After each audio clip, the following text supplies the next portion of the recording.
It's Varsity Weekly Live, your coverage of all things pop culture, local Arizona news, and national news. Welcome to Varsity Weekly Live, where everything is trending. My name is Vince DeLisio from the Varsity Sports Show, and joining me tonight, in addition to members of our amazing team that you'll meet as the show goes on. It's only 15 minutes, guys, so we get through it pretty quick. But our co-hosts tonight from the University of Arizona, both of them, School of Journalism, Cole Bruntz and Nam Lee. Cole, Nam, how's it going, guys? Going great. Doing good. How are you? Awesome. Guys, so excited. You guys are geared up for this, and you've had a chance to cover some activity and some games and things. How's that going? It's going well. Each week it gets a little bit easier, so that always helps. Getting that practice in is, ultimately what we're here to do. So, I'm glad I'm getting this experience. Awesome. Yeah, definitely. Yeah, awesome experience. Just getting out there and getting that practice rounds in. It's really helping. Good deal. Well, that's good to hear. And so without further ado, we're going to kick things off. Go ahead, take it away, guys. Yeah, so first off, we got Ethan Kinney here joining us, and he is going to be talking to us about the Stranger Things finale. How's it going, Ethan? Hey, Cole, how are you? Doing good, man. So what you got for us? Yeah, so it's been about a month since the finale of Stranger Things wrapped up, and I know that the finale kind of left a lot of people a little bit maybe sour. They expected a lot more action, and they felt like maybe the finale was sort of crammed into something that maybe it shouldn't have been.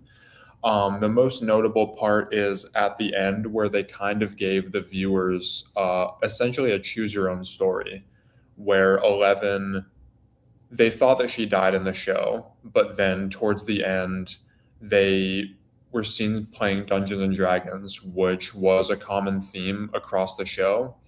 And it basically led into Mike saying that he believes that Eleven is alive, but there's actually no confirmation of what the actual ending is. And while a lot of people hated the ending, I really wasn't that opposed to it. I felt like the whole Dungeons and Dragons theme really tied the whole story together nicely. And I think over time it's sort of grown on me that they chose to end the show similar to the way that the beginning of the show sort of started off. Mm-hmm. Yeah, and so the way it ended, could you see there being like any kind of spin-offs of Stranger Things or not really? Yeah, the Duffer Brothers said that there was a spin-off in the works, but not with any of the main characters. I think the spin-offs were going to be with Nancy, with Steve, and with Will's older brother. But they haven't really given much detail, and with Stranger Things, obviously they took so much time to create the seasons. I can't imagine the spin-off happening for at least like 1 to 2 years. Gotcha. Awesome. Well, thank you for joining us. That's Ethan Kinney with the Stranger Things finale. Thank you, Ethan. And joining us now will be Nam. So up next, we have Janice Reyes, who will be joining us to talk about the Grammys, which just happened this past Sunday. Welcome, Janice. Hello. Yes, the Grammys are a big deal. I tune in every year. There was 95 total categories, and within the past few years, they've been adding categories.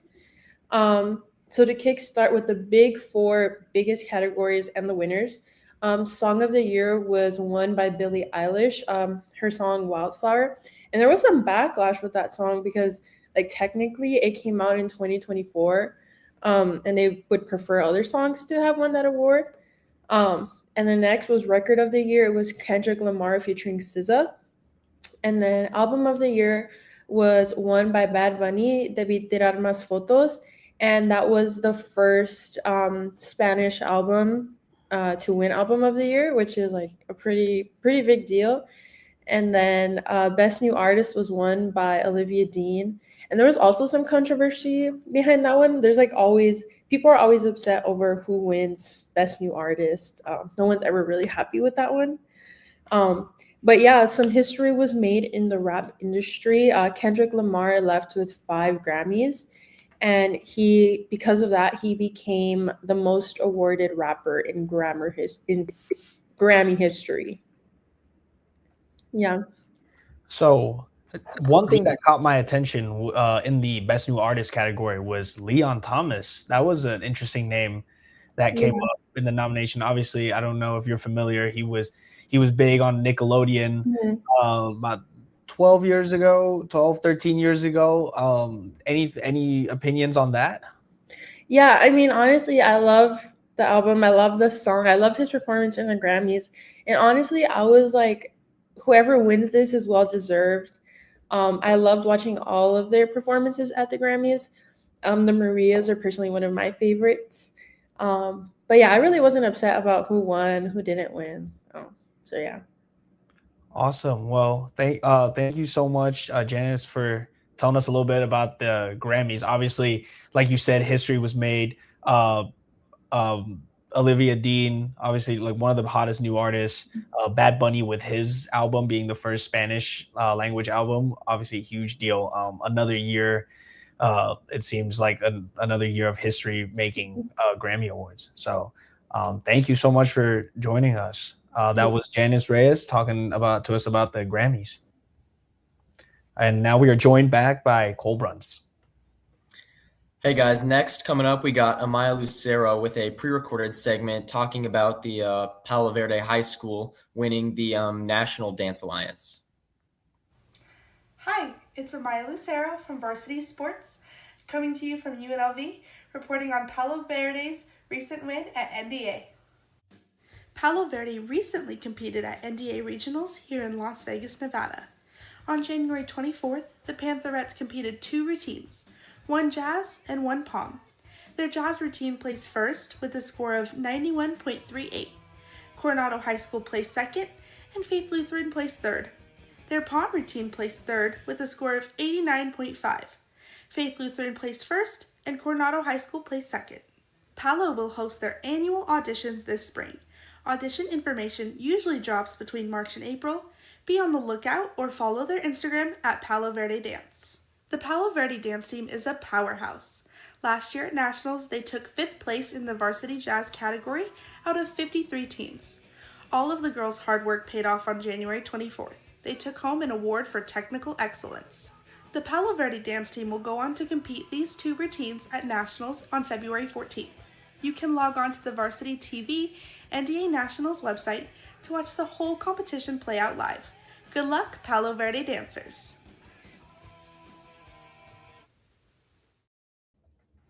And welcome back to Varsity Weekly Live. So far so good, guys. Some great reporting there. Obviously, I didn't get a chance to watch the Grammys, but and I get a little turned off when it turns political, but it was still entertaining from what I heard with some of the awards and Nam, what the recap that we got from Janice there. What I'm most looking forward to, because you had mentioned Bad Bunny, and obviously I think of the Super Bowl and halftime show this coming weekend. I want to see the commercials. I've been hearing there's a star-studded cast of commercials coming. There is a game, but in addition to the game, are just some entertaining commercials. So I can't wait for that. I have yet to see them. I know that there have been a couple that have been kind of previewing out there, and you can go online and see them. But all I've been reading about is the fact that there are some major stars that have been putting some ads together that'll run on Sunday. Yeah. I always make sure I watch the commercials for sure. They always got some good ones out there. Yeah, and I heard there's like a couple big movie ones as well that are supposed to be out for the first time or something like that. So awesome. Yeah. Now, what do we have coming up next? Next, we have Nick Rashke joining us to talk about the Winter Olympics, which is set to commence tomorrow. Hey, Nam, how you doing? Good, Nick. Welcome. Thank you for joining us. So Yes, you're here to talk to us about the Winter Olympics. Yes, well, so the Olympics did begin yesterday, but the opening ceremony doesn't start until tomorrow, which the main ceremony will be taking place in Milan, which it's the Milano Cortina Olympic Games. It'll be taking place in Milan. They're going to have the big parade with all the athletes, but there's also going to be other events going on because it's not just in Milan, it's in a lot of northern Italy. So it's Milan, it's Livigno, Predazzo, and Cortina, which it's going to be all around northern Italy, kind of around the mountains. So it's going to be a multitude of events going on for this big opening ceremony. Obviously, we've seen massive opening ceremonies in the past. I mean, did you ever watch Paris, where they basically used the entire city for that opening ceremony? Yeah, no, the Paris Olympics, yeah, that was a treat to watch for sure. The opening ceremonies, they're always in a way they're a big part of the show. A lot of people tune in to that. So I understand this is, if I'm not mistaken, this is the first Olympic that is going to be like co-hosted by like multiple cities rather than just being in one. Is that correct? Exactly. Yeah. So Italy, they're going all out for the Olympics. Obviously, for the opening ceremony, you're going to have Mariah Carey. You're going to have Laura Pausini, a bunch of Italian celebrities, and then you have Snoop Dogg is going to come up. He's going to have a little bit of I'm sure he's going to have some sort of segment. You have former U.S. Gold medalist Shaun White, and yeah, I think that the Winter Olympic culture is different than the summer because winter sports, you can kind of do a lot more in terms of costuming. You don't got to worry about the hot weather or anything.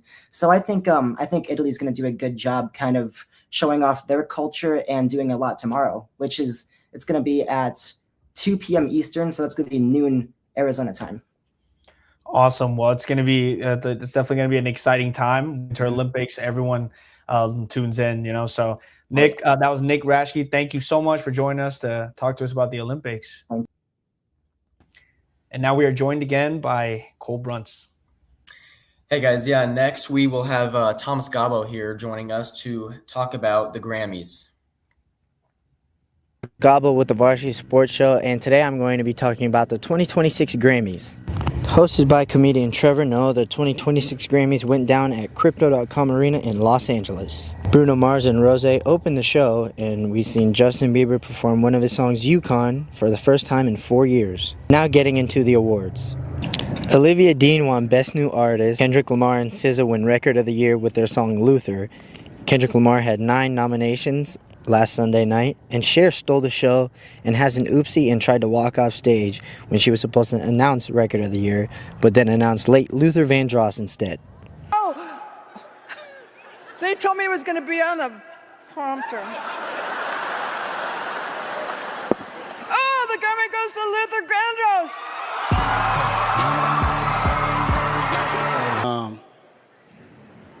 Luther Vandross.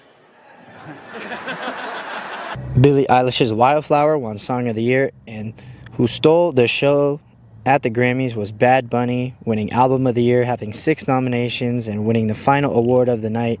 He is the first Spanish artist to win Album of the Year, and he is also performing the Super Bowl halftime show. He also won 2 other Grammys, but this one highlighted his performance. The Grammys are an important time for singers, songwriters, producers, and all the above to showcase what they've put on in the past year, and many artists' lives were changed and plagued their history in Grammy history. Once again, I'm Thomas Gabo with the Varsity Sports Show.